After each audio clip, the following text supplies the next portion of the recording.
Tunakupa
Father, we thank you, we bless you. Tunakutukuza Bwana, tunasema ni asante, hakuna Mungu kama wewe. Pokea sifa na utukufu asubuhi ya leo. Tuko mbele yako Bwana kwa ajili ya kazi yako. Mungu wangu, nakuomba na namuombea yule mtumishi wako ambaye ananisikiza asubuhi ya leo. Naomba Bwana ukutane na maisha yake. Na Bwana tuomba utupe neema yako tunapozungumza, na utuchaze Bwana na Roho wako Mtakatifu Bwana, ili tuyanene yale Bwana ambayo umeweka moyoni mwetu. We cease as you raise up. We pray that God you be lifted in this place. We pray that God you be honored in this place. We pray that God may your presence be felt here. Even those our voices reaches, my Father, I pray that may you touch them, Lord, with your word. Be honored, Father, in Jesus' name. Amen. Asante Yesu. Thank you, praise and worship team. We thank God for you. Now, we thank God that you made a big sacrifice to be here this morning. Thank you, our members who have woken up in the morning to be in this first service. God is good. God is good. God is good. God is good all the time. And I'm telling you, God is good. We have a few minutes. We want to acknowledge those who are watching us, those who are following us in our social platforms, like those one in YouTube, those ones who are following in WhatsApp, and those also who are listening to us from Sayare. We want to welcome you. And many other platforms like OTV. Those in this country, those in others outside country, we welcome you to our service. We want to acknowledge you, and I want to appreciate your time. Our God is good, that He makes it so possible for us to meet in this way. Amen. We want to thank God so greatly. Those who don't know me, my name is Reverend Stevenson Isoe. I'm born again. I'm a servant of God in this church, in the area of youths and children. Thank you so much. So now we can go straight to the word. And I want us to talk about what God has laid in me. In the book of Jeremiah, chapter 20, verse 1 to 13, you read the story of Jeremiah. Jeremiah and one of the servants of the temple called Bashu.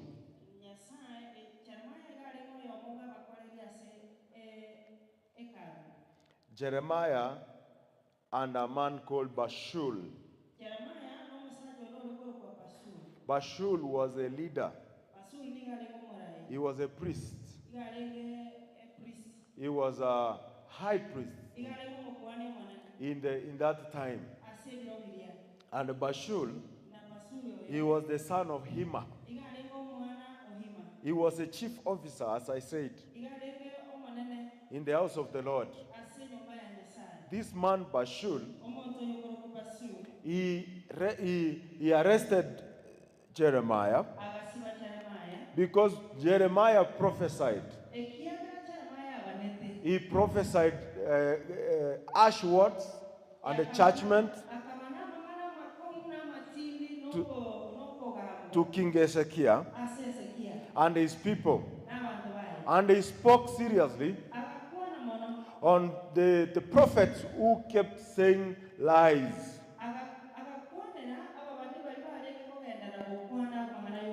And Jeremiah stood out. And in this particular time, he spoke really the truth. And it really touched Pashul in a bad way. So Pashul went and arrested Jeremiah and threw him in prison. He threw him in a dungeon. That dungeon where you are thrown inside. And Jeremiah, apart from being thrown to jail, he was beaten thoroughly. He was caned thoroughly. And Jeremiah was in pain. So when he was released the next day, he had very harsh word towards Pashul. He told Pashul, as God liveth, your name is going to be Terah. Terah. Your name is going to be Terah. You will become problem even to yourself. People will know you, who knew you. They will run away from you because you are only pain. And he told him, you and your household, you will be arrested. You will be taken captive together with the people who are lying. You will be taken to Babylon. You will suffer there. And you particular Pashul, you will be tortured and killed in that land. He was so heavy on his words.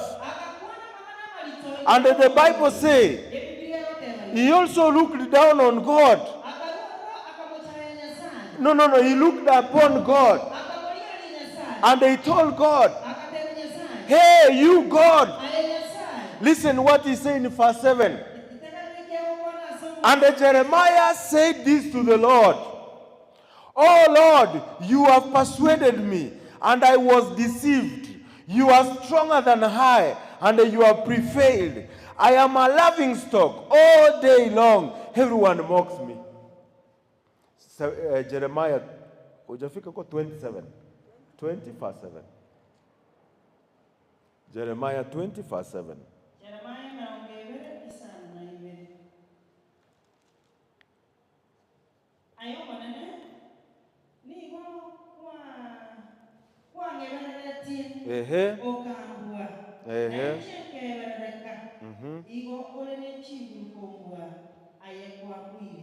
Abantu nigo bakonsekerera asali tukoligima kero muntu nigo agonchecheria.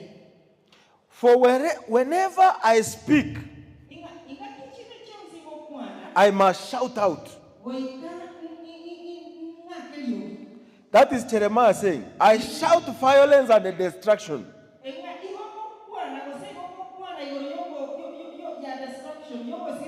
Because the word of the Lord has become to me. And I reprimand and mockery has brought me insult all day long.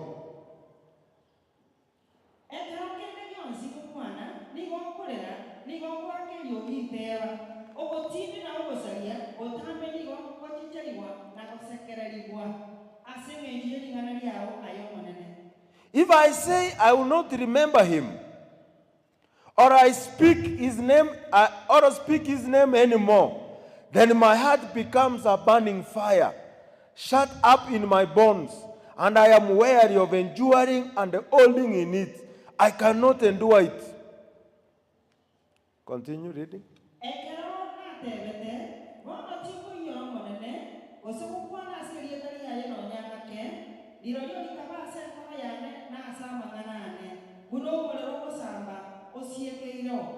Nkarosamono kolikiria imasende. Tinanyalete wetaka tilisokia. For I have heard the whispering and the defaming words of many. Terror on every side. Denounce him. Let us denounce him. All my family and the trusted friends. Perhaps he will be persuaded, watching for my fall. Say, perhaps he will be persuaded and deceived. Then we will overcome him and take our revenge on him.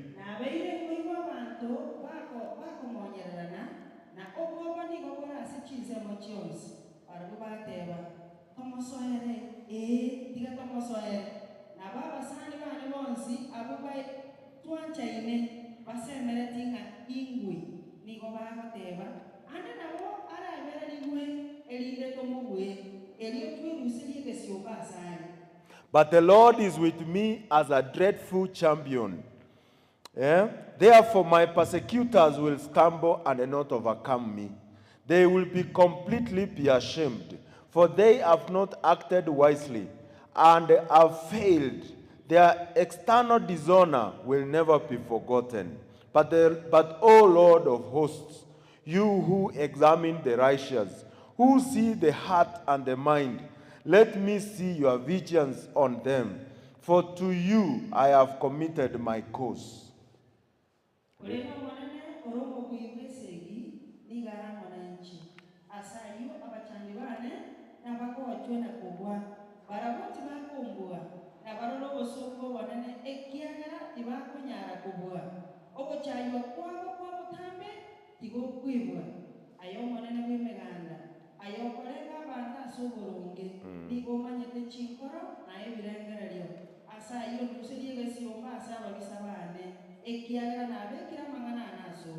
Number 13, sing to the Lord, praise the Lord, for he has rescued the life of the needy one from the hands of evildoers.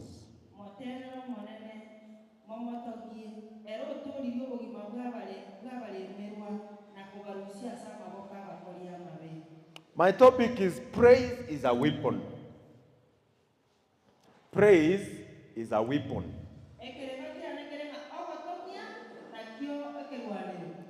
Praise is a weapon. Many times, when we sing here, people confuse it to praise. There is a difference between singing praise and simply praising God. Jeremiah here, we are seeing him going through hard time in the hands of a man called Pashul. This man, Jeremiah, is not suffering because of his education. He's not suffering because of his misfortune. He is suffering because of the word of God. He's facing persecution because of the word of God. He was thrown to jail. He was beaten thoroughly. And here he is in bitterness. He spoke so harshly to this man Bashul. And he's here also standing before God. He's telling God, hey you God, ulinipembeleza. Ulinipembeleza. Mimi sikukuwa na nguvu. Ulinipembeleza. Uliniambia hii kazi nimekuitia ni nzuri. Kuja uende. Remember how I told you. I am young. I am too young. I don't know how to do this work. But you told me. I knew you from your mother's womb. And I had ordained you. God, remember how you called me. How you persuaded me. Now I did not have strength even to say no. I accepted you. I followed you. And now since that time, anytime I open my mouth to speak, I have no other words to speak. I only shout your word. I only shout. And what I shout is violence and destruction. I don't have any other things to speak.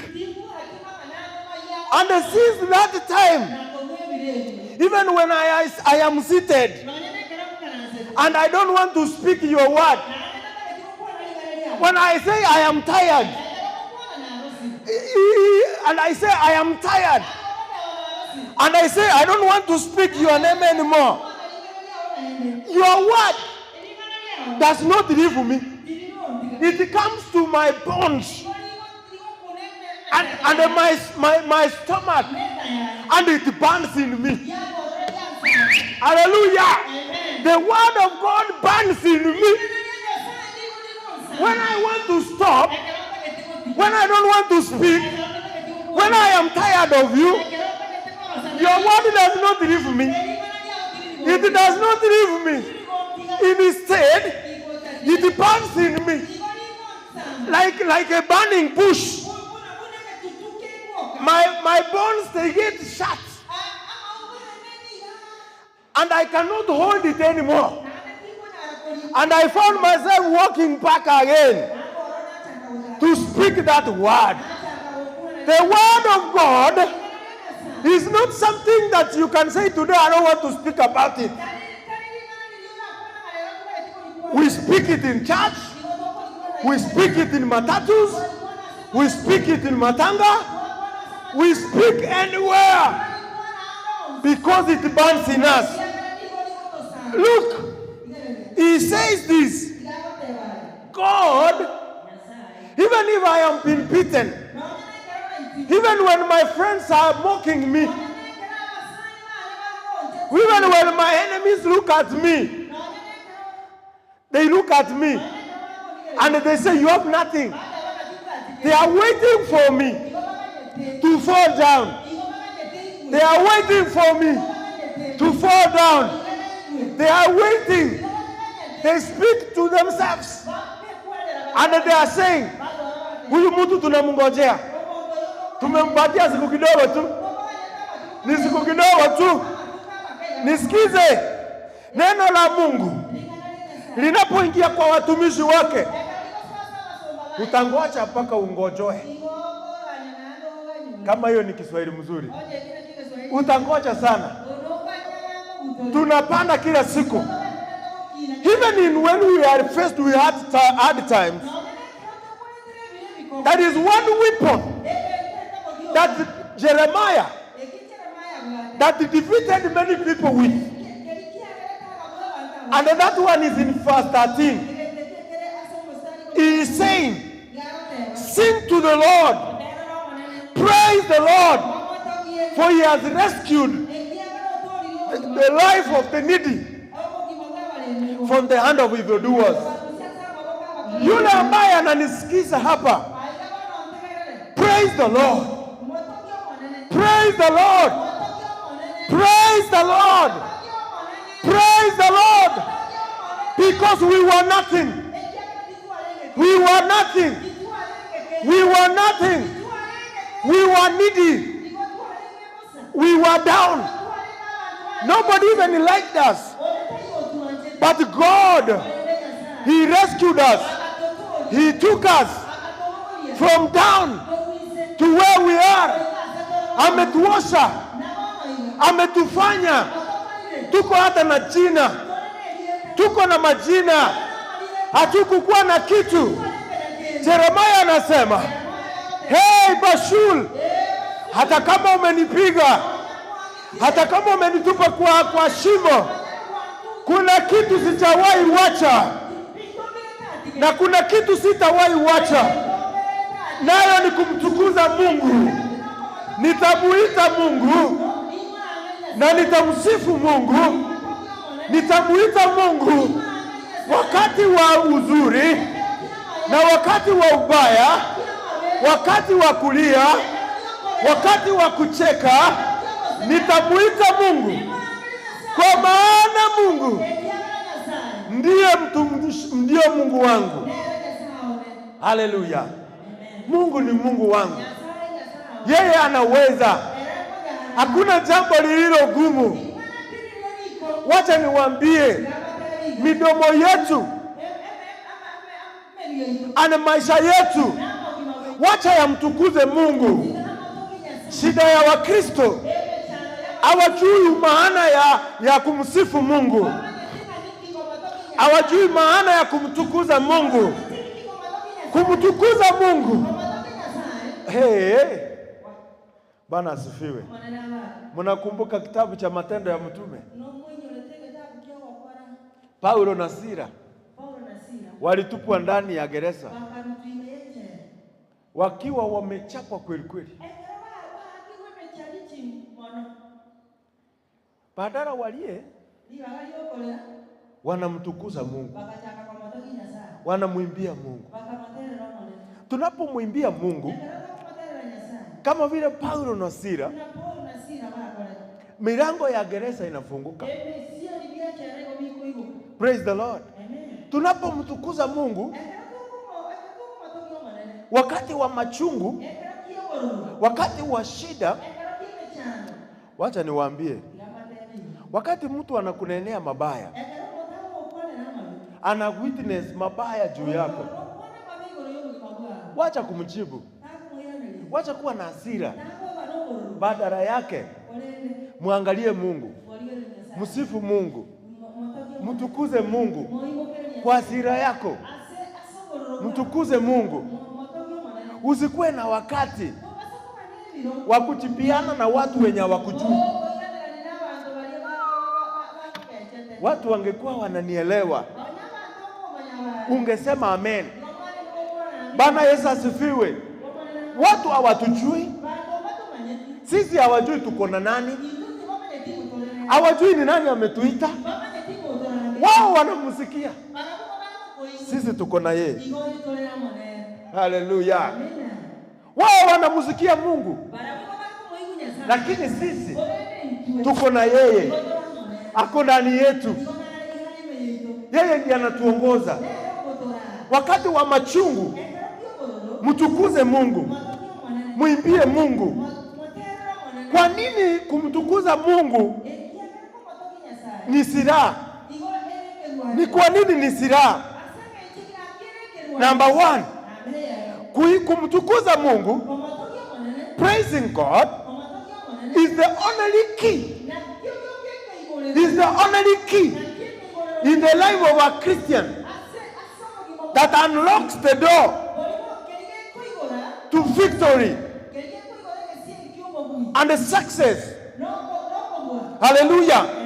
Praise is the only key that unlocks the doors of success and victories. When we praise God, doors open. The doors of success, the doors of victory. You remember Joshua?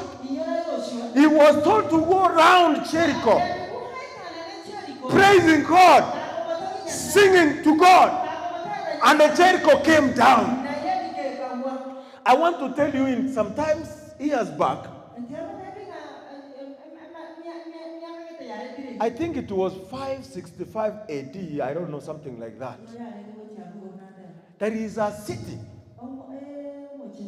which was called Constantinople. That city had walls that many people tried to conquer, great armies. This is not found in the Bible. It's in the book of history. That in Constantinople, the great kings like Romans, which had conquered the whole world, did not conquer Constantinople. because it had strong walls and it was surrounded by water. Until today, that city in Europe, in Greek, it has never been broken into. It is just a place where people go and enjoy themselves. When I look at that city and the city of Jericho, there is no difference. Jericho was built in that anyone who comes in will be seen and attacked. There are some things that are so protected that are attacking us, that are a stumbling block. Wacha niseme hiyo, kuna maadui wetu ambao wamezungukwa sana, ambao wako na nguvu sana. Hata tukijaribu kuomba na tunajaribu kuwakonga, inakuwa ngumu sana, inakuwa ngumu sana. Bwana Yesu asifiwe. There is a stubborn sin. Stubborn sin.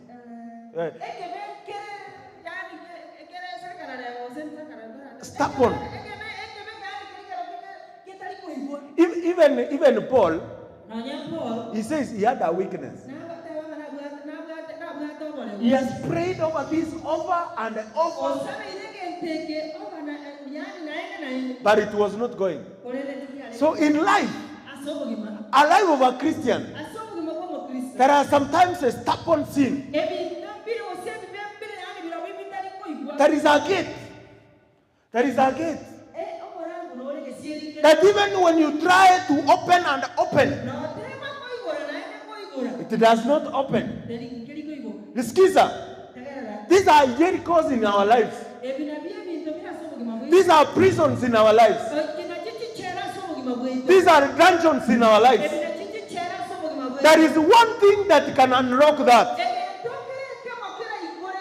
and that is praise. And not only praising people, but only praising God. It unlocks the doors, the ancient doors, the stumbling blocks, and you march to success, and you march to your victory. Through praise, not this just singing, not just jumping. Praise from your heart, that humbling to God, that experience to God, with God, that even in pain, even in hard time, it opens doors, open doors that money cannot open. Praise the Lord. Amen. Praise the Lord. Amen. When you go to the Holy of Holies with praise, listen, there are people in Uganda, sometimes back, they were martyred, they were being killed because of the word of God. And when they were marching to the fire, they marched in singing. They marched in singing. Let me tell you, the one in front of him, the one in front was telling the one in behind, with praise, there is no pain. With praise, there is no pain. We are facing this fire, not because fire is not burning, but the one burning in us is more than this fire. The one burning in us is more than this fire. Hallelujah. Amen. That's why Jeremiah is saying, the word of God, it burns in me. Even when I don't want to speak it, it burns in me. Praise is fire that burns in you by singing your God. by seeing what God has done to us. Hallelujah. Praise the Lord. Praise opens the doors that money cannot open, that mere things cannot open. Another thing, praise is not praising when you are good or when you are doing well. I want you to know this. Praise is the only weapon. But let me rephrase it. Praise is the only Christian weapon that the devil does not have. He cannot withstand or defend himself against. When you praise God, the devil has no formula to defend himself or to fight you. When you praise God, man of God, it goes to your father. It goes direct to your dad. And there is no way the devil will come and accuse you. Right now, as I am preaching, the devil is standing somewhere. He's telling God, huyo mtu aligombana na bibi yake jana. He's defending himself serious on this word I'm saying. Huyo mtu mwoni ako na maringo. He's seriously defending himself before my God. But when I praise my God, hallelujah, the devil has no way to go and tell God, unamwona huyo? No. He has no defense against that. When you go down to God and say, God, you are my God, how can the devil defend that? He's the only weapon. When you take it even in your house, those young, what ambao tuko young, wakati tumekosana na mama, sio unampraise. Kwanza unaanzia na chakula. Kai, mongena. My sweetheart, this is very nice meal. Tungue kerero. Ukwagi karanga kweli. Na abana bagotama. Bagotara rero bya sambirega. Njituko kuno konta bigo. That's how the ukuno kongozera ukuno konta yamangana. Kako weke yanga nganga eye yaba buyampi. Ninje ngogorete. Bana sifiwe. Ninje ngogorete. Abo mongera kutunaye. Munando kongorera. Uko mogombia. Igako igunata igweti. Kwa nyoro chakire kutenga mutu abona na gweta. Unaona sasa amekuwa vizuri. Bali bakoru seitaria? Wale wa kwetu huko. Koru moina. Abago soe wallet. Wanaingia ndani ya wallet. Wate vichaber. Wanasema jaber. Ingito wachane mama. Pia neka. Hii ni 50. Hiyo ni ya chips. Hii ni 1,000. Hiyo ni 1,100. Kwanza anaenda kwa showroom. Analeta gari. Jaber. Hii ni ya kwenda market. Na imagine ni Mercedes. Praise is not good to kisses, honestly. Kisses, we are not good in that.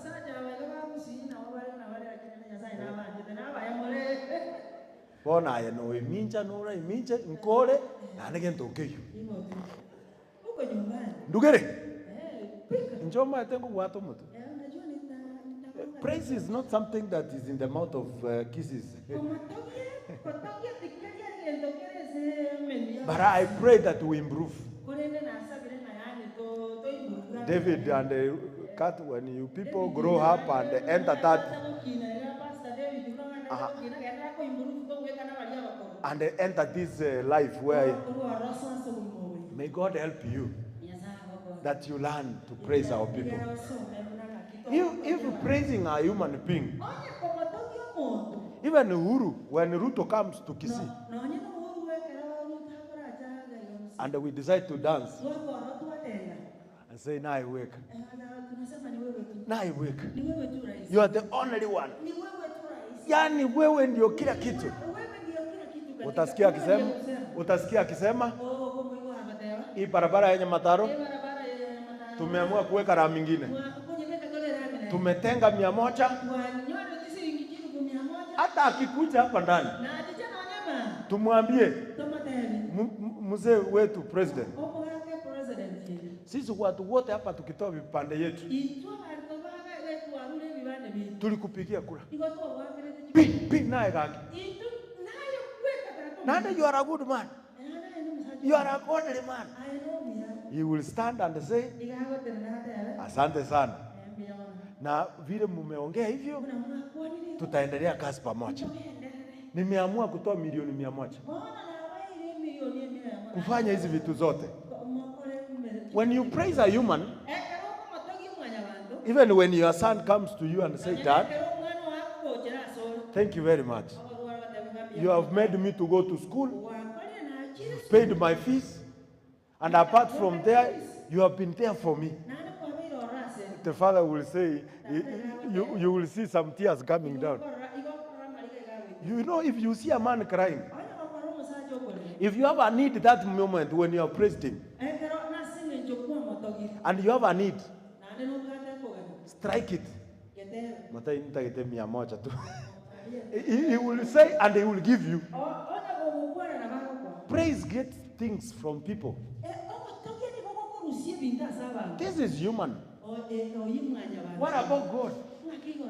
When you take time to praise him, people praise only God in the church. That's why we are complaining to pastors and the leaders. That you only give us few time to worship. Praise inachukua dakika kidogo, mahubiri inachukua dakika mingi. It is because you have not learned to praise God from your home, from your businesses. Even when you make losses, mwambie Mungu, mbia mono ngamwimbuate biashara ngomeke loss. Yani nitanyore faida hata kama sipati faida, mimi niko na biashara. Nyasaye mbia mono. Mungu asante. Umukungu ono wako ndio mutwe. Hata kama huyu mwanamke ananisumbua, mbia mono wakagambu hata mukungu. Mbia mono kiagala hata mukungu. Omwana oyo ndio mutwe. Hata kama huyu mtoto anakula kichwa. Lakini mbia mono mbwaza bana. Asante kwa sababu niko na watoto. Kaki asante Mungu. Asante. Your praise must go beyond. Because it's the only weapon that the devil has no defense against. Another thing, praise is the water. Praise is the water.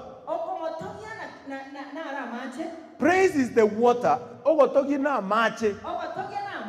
Where my enemy is drowning.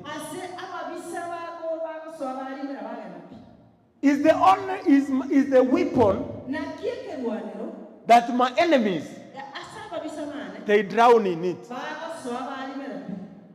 Are you getting it? When I praise, my enemies they will drown. They will sink in that water. When you praise from that tiny bedroom, hata kama ni ya watoto umechingiza ndani, when you praise, your enemies they sink, they drown in that water. In that water. Hallelujah. Amen. If you want your enemies to sink, praise. Praise. God told Moses, these Egyptians you are seeing, never see them again. You will never see them again. Lift up your staff. Lift up your staff. And these people, you will not see them. When you close your eyes and you put your eyes to God in the midst of problems, in the midst of challenges, when people accuse you, when you drown yourself in praise, when you soak yourself,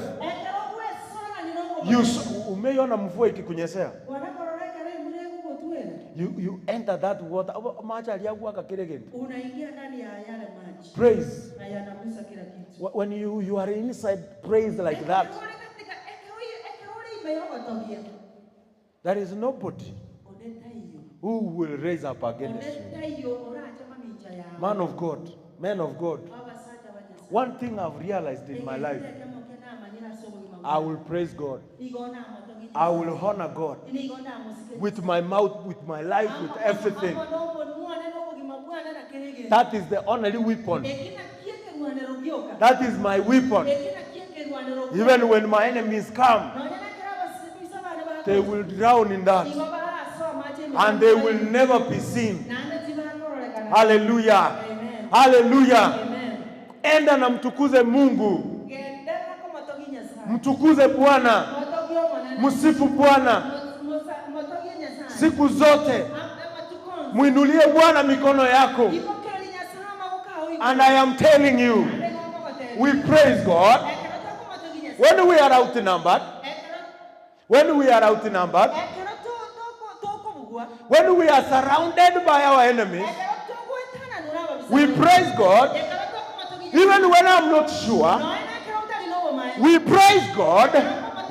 Even when I am not seeing anything, because praise is my weapon that I've been given by God.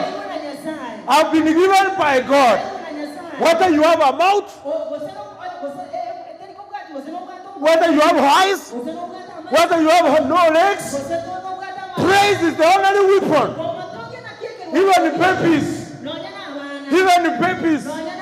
That's why Jesus said, in the mouth of babies, I will ordain praise. I will ordain praise. Even children, they have been ordained to praise.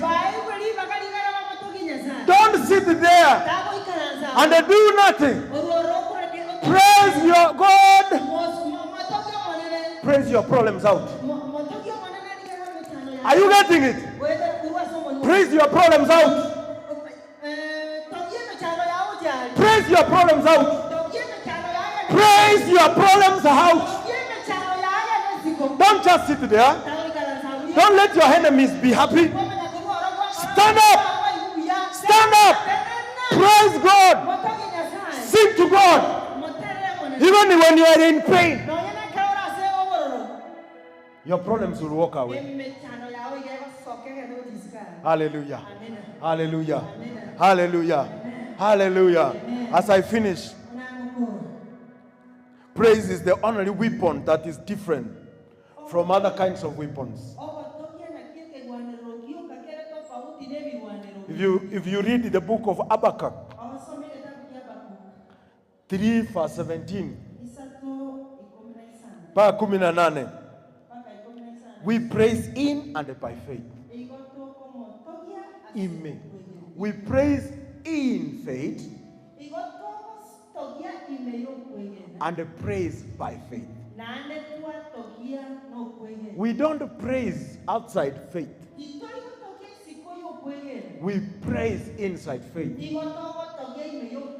and by faith. You can read that. If you read the book of Hebrews 13 verse 15 and Jeremiah 33 verse 11, praise is often a sacrifice and an act of surrender. Praise invites God into your situation. Praise invites God into your situation. Psalms 23 verse 3. When you praise God, you welcome God into your situation. When you praise God, you acknowledge Him. That is greater than your problems. That is greater. That is greater. That's in Psalms 12 verse 1 to 2. In the book of 1 Samuel 16 verse 23, you can see that praise causes the enemy to flee.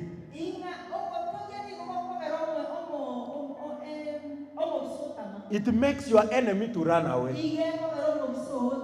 Kama wachawi wako nje na wasikie ukiimba ukimtukuza Mungu, they will run away. Some sicknesses, all sicknesses, they run away. If you go to hospital and find someone who keeps saying this,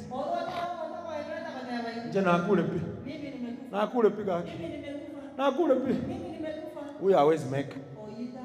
We are menda.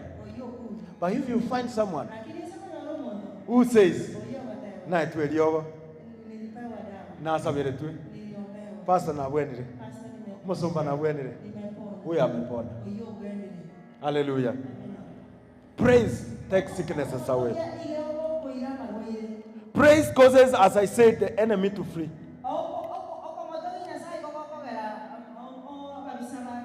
Hallelujah. Hallelujah. Praise is the only Christian weapon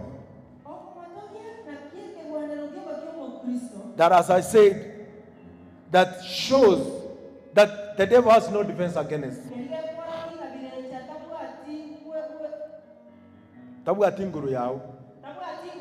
And lastly, praising God shows that God is in charge. God is in charge of your situation. There is no problem that is too hard for God. Let's take it to God in praise. And we want to show God that is the one in charge of this family. He's in charge of our families. He's in charge of our jobs. He's in charge of our business. He's in charge of our lives. Let us stand up. Wadhamani, oh wadhamani, you are Alpha and Omega. We worship you, our Lord. You are worthy to be praised. You are Alpha, you are Alpha and Omega. We worship you, our Lord. You are worthy to be praised. We give you all the glory. We worship you, our Lord. You are worthy to be praised. Baba, katika jina la Yesu, tunakushukuru asubuhi ya leo. Asante Bwana kwa sababu tumejua kwamba tunapokutukuza, tunapokuinua, tunapokusifu ni silaha ambayo Bwana inaonyesha kwamba wewe ndio uko katikati ya kila jambo. Wewe ndio mwanzo, wewe ndio mwisho. Kwamba wewe ndiye Mungu wetu. Wewe ndio unayetawala. Hakuna mwingine ambaye tunamtukuza sisi isipokuwa wewe. Siku ya leo nimesimama hapa nikiombea wale ambao wananisikiza, nikiombea wale wametutazama, wale ambao wako hapa. Bwana Mungu, kwamba wainue mioyo yao kukusifu na kukutukuza. Kwamba kupitia hapo wako na uwezo wa kushinda. Tumeona watu wengi katika neno lako ambao walisimama katika sifa, ambao walisimama kwa kukutukuza, na Bwana tumeona ushindi ambao ulileta kwa maisha yao. Asante Bwana kwa sababu tunakualika katika maisha yetu. Tunakualika katika mienendo yetu. Tunakualika katika maisha yetu. Utukuzwe na uinuliwe Bwana siku zote. Uipewe sifa hewe Mwenyezi Mungu. Mioyo yetu na maisha yetu yametukuza vitu, yametukuza watu, yamechukua sifa zako kwa watu, ndio maana tunasumbuka. I declare and decree that while you are in this place, all the praises and honor is unto you. Even when we are crying and we are in pain, even when we are faced with challenges, God, you are the one to be praised in our lives. You are one to be praised in our businesses. You are one to be praised in our families. You are one to be praised in the church and in our walks, oh God. If in any way we have diverted from your praise and we have diverted ourselves into things that don't build us, we ask you to forgive us. We ask for forgiveness. May you be honest. May you be glorified. Thank you, Father, as we start this day. We call on you, oh God. We say we are worthy. You are worthy to be praised. That you are in this presence. That our mouths and our hands and our bodies are going to honor you this day. Be glorified, Lord. In Jesus' name I pray. Amen. Hallelujah. Mungu awabariki sana.